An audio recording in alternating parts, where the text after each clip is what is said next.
C'est bientôt Noël, quelles sont mes idées cadeaux? Bonjour à tous, aujourd'hui on se retrouve sur ma chaîne pour une petite présentation d'idées de cadeaux de Noël. Alors c'est pas du tout un guide exhaustif, un guide complet, etc. Ce sont simplement des idées de cadeaux, de présents qu'on peut majoritairement faire de seconde main, pas pour tous, mais quand même pour une grande partie. C'est indiqué pour Noël selon moi, mais c'est aussi indiqué pour, je ne sais pas, une autre occasion spécialement que pour Noël. J'ai fait un petit sondage sur Instagram pour savoir si c'est une vidéo qui pourrait vous plaire. Alors il y a des personnes qui m'ont dit non parce que je disais justement dans mon sondage qu'il y avait beaucoup de personnes qui faisaient de moins en moins de cadeaux, qui favorisaient voilà un bon repas, ou qui faisaient un Secret Santa et qui pour s'aligner sur le budget des uns et des autres, ce qui est pas forcément toujours évident. Mais la grande majorité de mes abonnés ont voté pour, une vidéo de ce style-là, donc bah, écoutez, c'est pour ça que je la tourne aujourd'hui. J'ai un petit peu réfléchi parce que justement, en 2025, de quoi a-t-on vraiment besoin? Qu'est-ce qui pourrait vraiment nous faire plaisir? Alors on est tous très différents, donc forcément, moi, je vous donne des choses qui pourraient me faire plaisir, que je possède et qui ce sont des cadeaux, que j'ai reçus ou que je me suis fait et qui me font plaisir et que je me verrais tout à fait offrir à quelqu'un d'autre. Donc je sais qu'il y a peut-être des choses que je vous ai déjà présentées dans des vidéos idées de cadeaux de Noël qui datent d'il y a quelques années, parce que ça fait quand même assez longtemps que je fais ça maintenant. Donc je vais commencer par ce que j'ai, sous la main. La première idée cadeau que je trouve très pratique, qui dure longtemps et qui, peut servir, qui est mixte et qui peut servir à pas mal de choses, c'est un porte-cartes. En l'occurrence, celui-ci, c'est la maison Clarisse Viro. C'est un porte-cartes qui est quand même assez grand. Alors moi, je l'utilise soit pour mon passe-transport, soit pour vraiment alléger mon sac à main quand je sors. J'ai le coloris mocha, mais vous pouvez évidemment l'avoir en plein d'autres matières, plein d'autres coloris et puis vous pouvez l'avoir en seconde main également et c'est pas forcément la marque Clarisse Viro que je vous présente, c'est l'idée d'un porte-cartes. C'est une chose à laquelle j'avais pas spécialement réfléchi parce que je sais pas pourquoi j'assimilais ça au côté masculin, avoir un porte-cartes et c'est vrai que, nous les nanas, on a, toujours en majorité un portefeuille énorme avec plein de tickets, machin truc bidule et depuis quelques années, je me suis beaucoup, beaucoup allégée. Je vais pas vous parler de minimalisme, mais voilà, j'ai coupé toutes mes cartes de fidélité, j'ai tout numérisé, donc forcément, à part ma carte bleue, ma carte d'identité et mon permis de conduire, au cas où, ma carte vitale, on a besoin de pas grand-chose, finalement.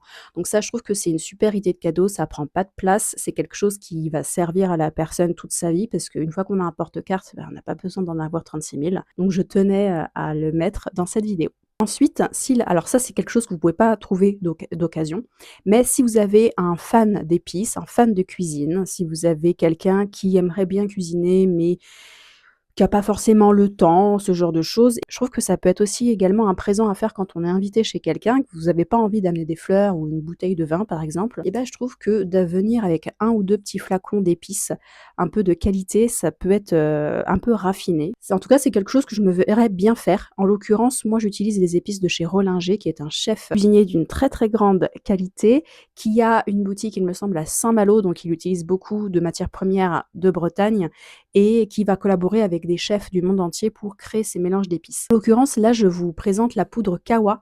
C'est une poudre à verser dans son café qui est un mélange cannelle, gingembre, poivre, cardamome. Donc ça lui donne vraiment un côté aromatique à votre café. C'est pas du goût de tout le monde. Je vous présente ça parce que c'est ce que j'ai vu en premier dans ma cuisine, mais j'ai plein d'autres mélanges d'épices. Et d'ailleurs, si vous me suivez sur Instagram, j'en parle régulièrement, notamment les mélanges indiens au pulao et puis le gomasio breton qui est vraiment un délice. Donc je vous invite à aller regarder sur le site internet si vous voulez offrir une infusion, un mélange d'épices. Je trouve que c'est un peu inattendu, c'est quelque chose de français aussi. En tout cas, moi, ça pourrait tout à fait me plaire de recevoir ça en cadeau. Ensuite, si vous aimez les odeurs, forcément, je peux vous présenter une très belle boîte d'encens, très raffinée. Alors ça a un certain coût, mais ce sont des encens de qualité. Je vous présente la maison Astier de Villatte. Moi, je possède les encens qui s'appellent Villa Medici. Ce sont des encens qui ont une odeur un petit peu boisée, un petit peu de pin. C'est très agréable. Il y a 125 bâtonnets à l'intérieur de ce coffret.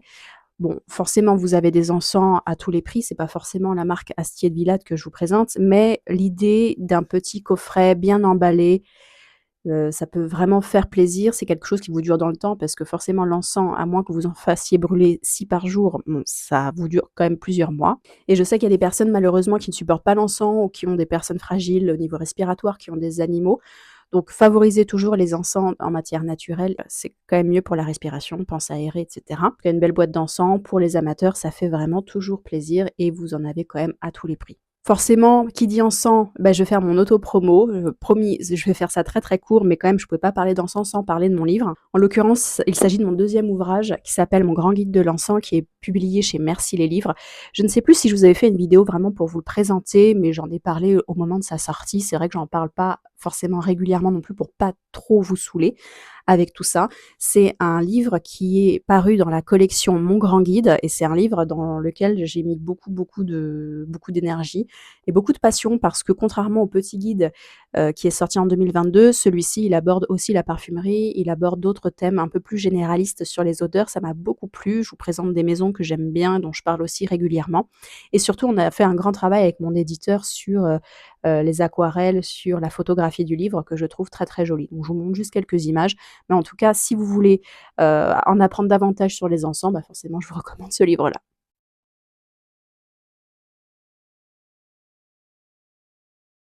Ensuite, pour rester dans le thème du livre, je voudrais vous conseiller un petit livre, donc ça c'est un cadeau qui est plutôt abordable, que vous pouvez trouver également d'occasion. C'est le livre qui s'appelle Comme par magie d'Elisabeth Gilbert, qui est l'autrice du livre Mange, prie, aime, qui a été un best-seller. C'est un livre qu'elle a écrit il y a quelques années pour parler du processus créatif, comment les idées vont et viennent, comment se réaliser en tant que artiste, alors je mets des énormes guillemets parce que ça ne concerne pas l'ego et ça ne concerne pas le fait de se vendre comme un artiste, mais plutôt d'écouter la part artistique que nous avons tous, hein, plus ou moins exacerbée dans notre personnalité. Ça peut s'exprimer par l'écriture, par la musique, par le dessin, par le côté entrepreneurial également, et puis la cuisine, et surtout s'écouter, suivre son intuition. C'est un livre que j'ai beaucoup, beaucoup apprécié parce qu'elle fait intervenir certains interlocuteurs justement du monde de la musique, et puis c'est un livre qui m'a beaucoup plu parce que ça a résonné en moi et si vous connaissez une personne qui a envie de faire des choses artistiques, qui, je sais pas, voilà, a un aspect de sa vie qu'elle voudrait un petit peu plus, développer et se sentir plus à l'aise et je trouve que c'est un livre qui est très, très intéressant, qui change un petit peu de tout ce qu'on peut lire, voilà, sur le sujet. Il y a quelques pages que j'ai annotées d'ailleurs parce que ça m'a vraiment, vraiment beaucoup parlé. La personne à qui je vis est tournée vers la musique et c'est vrai que quand je lui ai parlé de ce livre-là, que je lui ai fait lire certains passages, bah, ça a aussi résonné en elle. C'est un cadeau, voilà, qu'on garde aussi toute sa vie et je trouve que si vous voulez soutenir quelqu'un et lui faire comprendre qu'il faut s'écouter et suivre son instinct, bah, vous pouvez lui faire une petite dédicace en lui disant que vous croyez en elle et je trouve que c'est toujours un cadeau très attentionné. Je vous mets tous les liens en barre d'infos, hein. Je vous le précise jamais à chaque fois, mais pensez bien à aller voir la barre d'infos, vous avez toutes les informations dont vous avez besoin. Un cadeau de seconde main que vous pouvez faire, alors ça c'est la grande mode actuellement, des couvertures en cuir de cahiers, de carnets, je pense à Louis Carmen, je pense à Piper Republic, mais vous avez, bien sûr des choses de seconde main et des choses et d'autres maisons peut-être un peu moins onéreuses.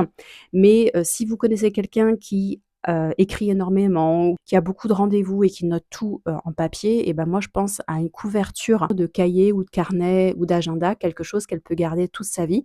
Ça, j'avais trouvé ça, vraiment pour une poignée d'euros il y a 6 ans maintenant, je l'avais trouvé sur Vinted. Bon, c'est un exemple que je vous montre, c'est quelque chose que j'aime bien parce que justement, ça protège mes notes et mes écrits. J'ai beaucoup de couvertures diverses et variées de tous les formats parce que, beh, moi je suis beaucoup, beaucoup papier. C'est un support qui me permet de mieux m'imprégner au niveau, mémoire. Mais bon, c'est tout à fait personnel. Mais ça, c'est vraiment un cadeau de seconde main que vous pouvez offrir à quelqu'un qui est totalement mixte, hein, et on n'y pense pas assez, mais moi je préfère favoriser des choses qui se gardent, qui vont pas, être un peu bibelots ou ce genre de choses et on parle beaucoup de la décroissance sur Noël, mais je vous assure que quand vous allez en tout cas sur Paris et que vous allez, le 15 décembre à la Fnac par exemple, vous avez un monde pas possible et il y a énormément de personnes qui achètent du neuf, qui achètent des jeux de société, des livres, des DVD, ce genre de choses et je me dis quand même, il y a une clientèle pour ça et je me dis souvent quand je vois tous ces achats-là, alors je connais pas du tout la vie des gens, mais je me dis en termes de budget, le montant que ça doit représenter, ça doit vraiment être une charge financière énorme donc voilà, moi je trouve que enfin, si j'avais une copine qui écrivait et tout, je favoriserais ce genre, de cadeau qu'on peut, trouver. Voilà, bon, bah, ça, c'est tout à fait personnel, mais c'est une idée que je voulais glisser ici. Je vais repartir dans les odeurs. Forcément, pour les passionnés de parfum, je trouve que c'est tout à fait dangereux d'offrir un parfum à l'aveugle à quelqu'un, à moins que vous ne connaissiez extrêmement bien la personne. Mais si vous offrez un parfum que cette personne n'a jamais senti, honnêtement, il y a une chance sur 2 de se planter lamentablement. La personne va se retrouver avec un flacon qu'elle déteste et vous, vous aurez perdu une centaine d'euros. en moyenne. Je trouve que c'est une très bonne alternative, soit de lui offrir des décans, soit d'opter pour un coffret d'échantillons d'une maison particulière, soit multimarque, soit une maison de niche. Et je pense notamment à Orisa Legrand qui fait un coffret d'échantillons tout à fait joli. Voilà, c'est tout à fait élégant. Si vous connaissez Orisa Legrand, c'est une marque que je vous présente, mais depuis des années maintenant. Ils ont un soin et un sens apporté du détail qui est tout à fait remarquable, je trouve, aujourd'hui.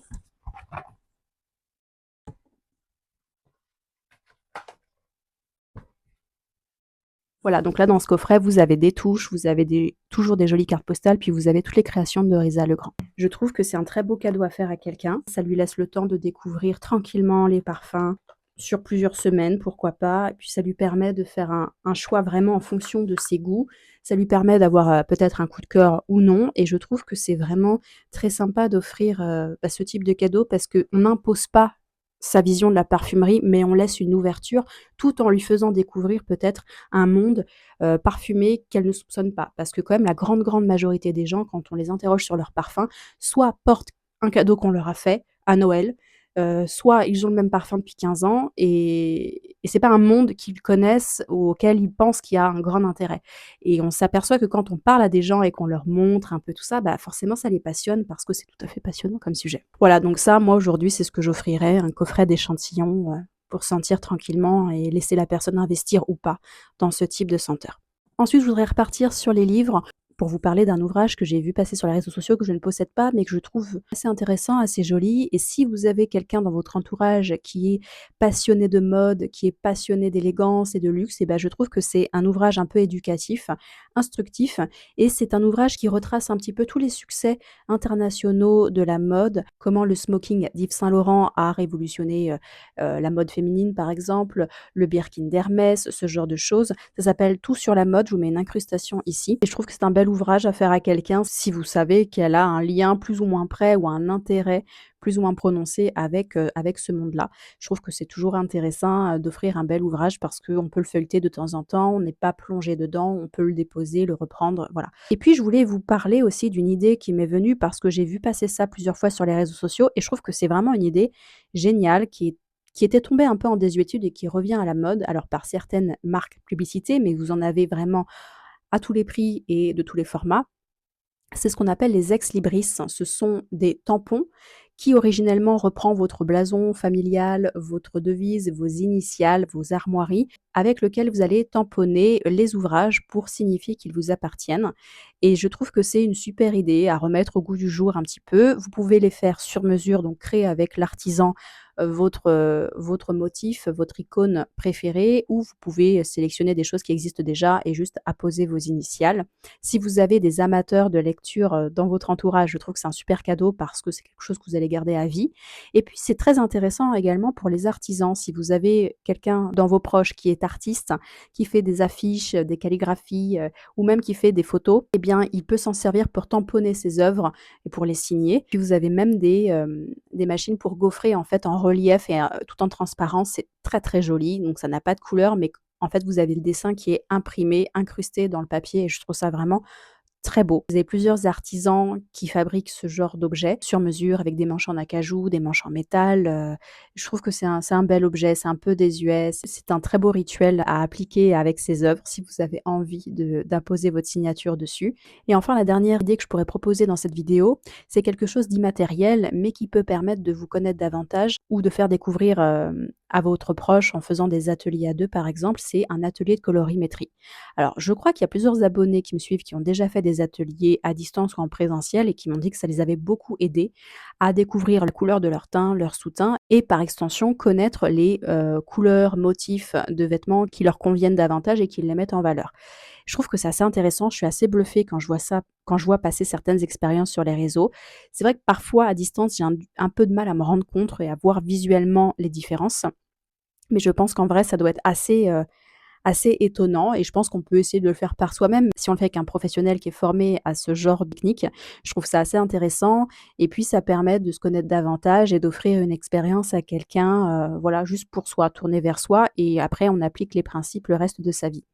Donc ça, c'est quelque chose qui peut-être dans le futur, je me l'offrirai parce que pourquoi pas? Je pense que parfois on pense que certaines choses nous vont et en fait pas du tout. Mais c'est ce genre d'idées cadeaux que je trouve qu'il faudrait un peu plus développer plutôt que d'acheter des énièmes et des énièmes choses neuves qui vont traîner sur une étagère, qui sont pas forcément au goût de la personne.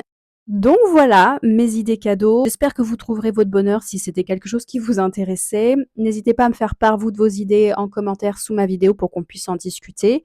Je suis sûre qu'il y a plein d'autres idées à laquelle j'ai pas pensé. Plus on se connaît, plus on connaît ses goûts et puis je pense qu'il y a beaucoup, beaucoup d'alternatives pour ne pas tomber dans la surconsommation.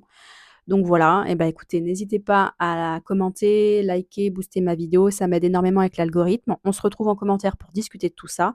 Je vous souhaite bon courage pour la fin d'année si vous êtes en mode charge mentale et puis bah, prenez soin de vous et je vous dis à bientôt pour une prochaine vidéo. Ciao!